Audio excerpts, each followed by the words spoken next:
એના કેવા પાપ હોય કોને મુક્તિ મળે? દર્શનો બિલ્વા પતરસ્યા સ્પર્શનો પાપનાશનો અઘોર પાપ શોહારમ એક બિલ્વ શિવાર્પણમ.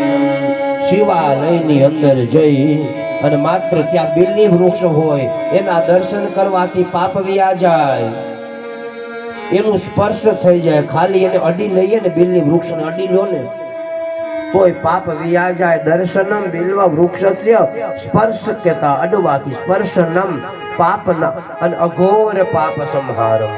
એક પાપ નહીં, અધમ કૃત્ય કરાય હોય, કદાચ થઈ ગયા હોય, એ જાણી જોઈને પાપ કદાચ થઈ ગયા હોય, મહાપુરુષો બતાવે કે આવા પાપમાંથી મુક્તિ ન મળે, પણ શિવ પુરાણે ગાઈ દીધું અઘોર પાપ સંહારમ એક બિલ્વ શિવાર્પણમ.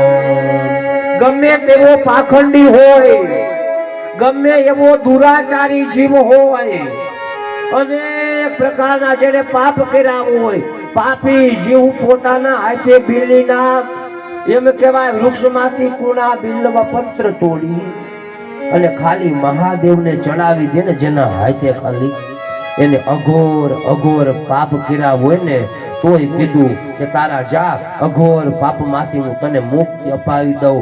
આ બિલ્વાષ્ટકની અંદર ગાવામાં આવ્યું છે કે